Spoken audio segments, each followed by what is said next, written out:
Le Seigneur soit avec vous. Évangile de Jésus-Christ selon saint Marc. Gloire à toi, Seigneur. En ce temps-là, les apôtres se réunirent auprès de Jésus et ils lui annoncèrent tout ce qu'ils avaient fait et enseigné. Il leur dit : « Venez à l'écart dans un endroit désert et reposez-vous un peu. » De fait, ceux qui arrivaient et ceux qui partaient étaient nombreux et on n'avait même pas le temps de manger. Alors ils partirent en barque dans un endroit désert, à l'écart. Les gens les virent s'éloigner et beaucoup comprirent leur intention. Alors à pied de toutes les villes, ils coururent là-bas et ils arrivèrent avant eux. En débarquant, Jésus vit une grande foule.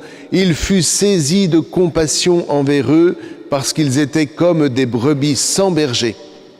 Alors, il se mit à les enseigner longuement. Acclamons la parole de Dieu. Louange à toi, Seigneur Jésus.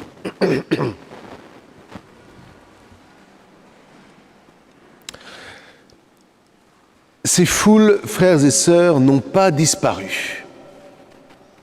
Il y a toujours une soif invraisemblable et inextinguible dans le cœur de nos contemporains. Ce qui leur manque, c'est de rencontrer des missionnaires du Christ. Vous et moi, hein. Je ne suis pas en train de vous dire vous. Moi aussi, moi le premier.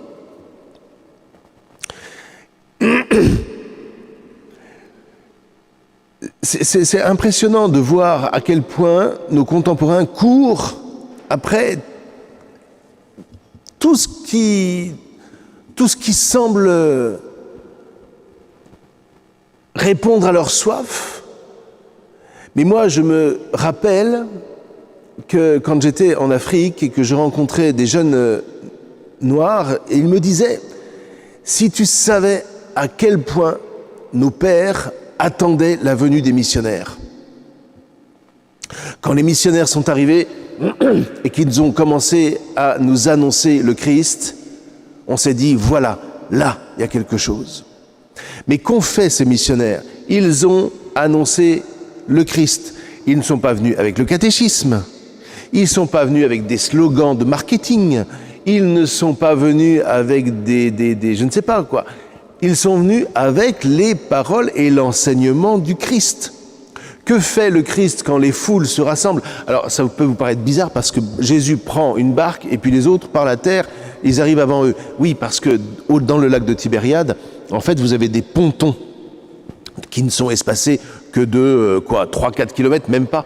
Donc, on a l'habitude, parce que c'est plus facile, de prendre le bateau, comme aujourd'hui on prend le bus, vous voyez, on prend le bateau et on va d'un ponton à l'autre. Mais si les foules le voient prendre le bateau, les foules savent très bien où va Jésus, pouf, par la terre, et ils vont au ponton suivant.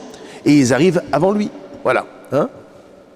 Mais pourquoi est-ce qu'elles courent comme ça? C'est parce qu'elles ont soif. Et elles ont soif de son enseignement. Et le piège dans lequel vous et moi, nous tombons toujours, et contre lequel il faut vraiment lutter, c'est que nous donnons notre enseignement. Moi, je pense que... Mais on ne te demande pas ce que tu penses. On te demande qu'est-ce que Christ a dit. Et de ce que je vois, l'évangélisation devient beaucoup plus facile. Pourquoi est-ce que nous avons la trouille d'aller dans la rue pour inviter les gens à rencontrer le Christ? Parce qu'on y va avec des slogans, parce qu'on y va avec des phrases toutes faites, parce qu'on y va en se disant « mais moi je sais pas faire, je sais pas quoi dire ». Mais tu sais pas quoi dire parce que tu ne connais pas la parole du Christ. Si tu venais et que tu racontes simplement une parabole que tu connais par cœur, allez hop, bis repetita, one more time, et que si tu as en toi tout un panel des enseignements du Christ que tu connais, où est la difficulté? Même dans vos familles. Je sais trop bien qu'on vous fait souvent le reproche, parce que vous êtes un des derniers bastions chrétiens au milieu de tous les vôtres, que dès que vous commencez à parler de l'Église de Jésus, on vous fait taire. Ouais. Mais si vous commencez, si nous connaissons des versets, si nous sommes nourris de l'enseignement du Christ, vous en faites pas. on vous écoutera. Parce que ce n'est pas votre parole, c'est la parole du Christ. Et puis si on n'écoute pas, c'est pas grave. Mais au moins, voilà, on y va sans crainte, sans peur. Ce qui fait qu'on a peur, c'est que nous ne sommes pas suffisamment, vous et moi, nourris de la parole du Christ. Le jour où on le sera vraiment, et je me le dis à moi-même, ne vous en faites pas, les occasions seront nombreuses. Et elles seront nombreuses et peut-être qu'elles susciteront de la persécution. Ben oui. Et nous ne savons pas, ni vous ni moi, ce que nous ferons dans la persécution. Est-ce que nous serons comme Paul Miquet et ses compagnons, ou est-ce que nous prendrons la poudre d'escampette? Nous ne le savons pas. Tout ce que l'on peut faire, c'est se dire, Seigneur, j'aimerais, il me semble, ne pas fuir. J'aimerais, il me semble, être un témoin jusqu'au bout. Aussi, Seigneur, ai-je besoin de ta grâce. Mais je sais aussi que ta grâce, tu me la donnes.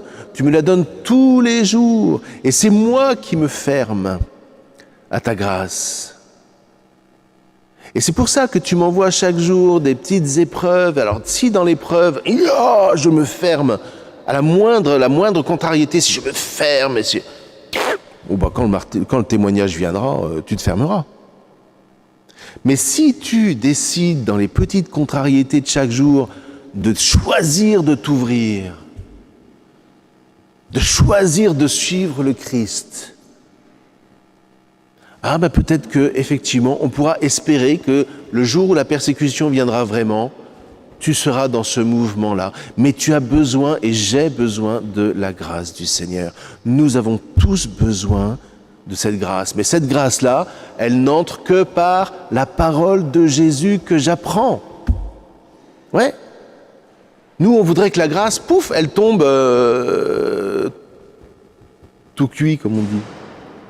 Mais c'est pas ça. Il y a un canal qui s'appelle la parole de Dieu. Et plus j'apprends la parole de Dieu, ça c'était Madeleine Delbrel qui le disait, plus j'apprends la parole de Dieu, et plus mon cœur se dilate pour accueillir en moi l'infini. Ça fait, je crois, plus de 3000 ans que la Bible ne nous dit que ça. Garde la parole. Voilà, le chemin de vie et le chemin de bénédiction, c'est garde la parole. Tu peux toujours venir allumer tes bougies et tout ça, il n'y a pas de problème. Mais les bougies ne serviront à rien si en toi, il n'y a pas la flamme de la parole. Voilà. Alors, prenons cela au sérieux et en communauté, à Saint-Joseph, le plus possible, je ne sais pas comment on va mettre ça en place, mais ça va le faire avec les années. Donnons-nous les moyens d'apprendre cette parole par cœur. Donnons-nous les moyens de faire jaillir cette flamme. Donnons-nous les moyens de nous ouvrir à la grâce. Et là, le Seigneur pourra faire de nous, je le suis sûr, de sacrés témoins. Amen.